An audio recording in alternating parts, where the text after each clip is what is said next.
we were founded November or December of 1999, so it's been 6 years. We completed 6 years, based downtown Chicago, so headquartered by the Sears Tower. About 100 people in total. That includes people we employ here and overseas. Our very first customer, so that is now 5 years old, and that would be Verizon Wireless.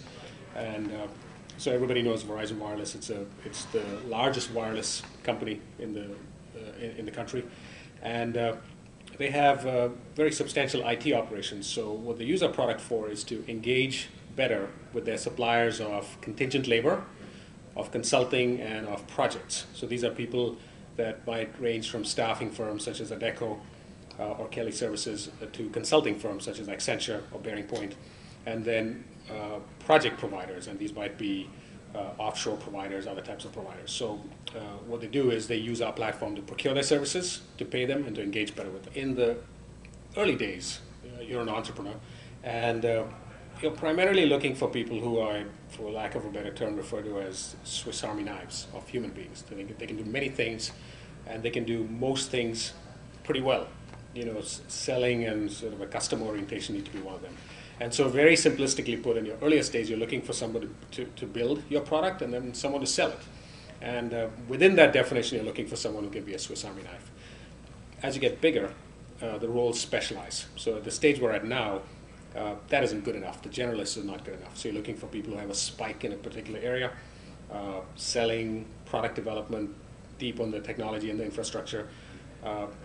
And so that's sort of the change. And one of the things it does do for you is puts pressure as you go from one to another to be retooling the team constantly. In our business, the thing that we sense is the globalization of talent sourcing and of how work gets done. So previously, work might get done entirely here through the hiring of, say, 5 Java programmers. But tomorrow, the same manager has an option of getting that same piece of work done as a project somewhere else, maybe India or the Philippines, at a very different price point. And we are here to enable that sort of constructive disruption of the existing order. Two last things. One, if you had one piece of advice to give to a younger version of yourself as an entrepreneur, and they were thinking about getting into entrepreneurship or venture creation, what would you advise them? What would you say? Well, I'd say firstly, wholeheartedly go for it. You've got to do it. There's no better place to be than controlling your own destiny, etc.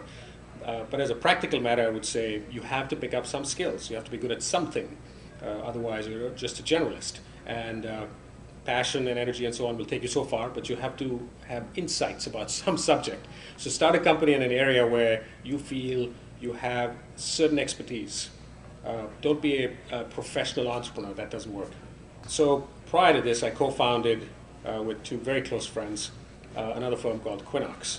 And those 2 friends actually also co-founded Fieldglass with me. And so the 3 of us are very tight. And Quinox has grown into a very successful application outsourcing company. They employ 700 people, run development centers overseas. And so we've had our taste of entrepreneurship. I was with McKinsey & Company prior to that, so spent about 3 years in various consulting engagements, mostly strategies for all line industries, transportation, insurance, and so on and so forth, which I would really consider a very, very good part of my career. It gave me the confidence and the problem-solving ability to be effective here. But I've been in and around applied technology all my life, my entire career. I started as a COBOL programmer, for those of who still remember that. So I've stayed true to at least the things that I do know.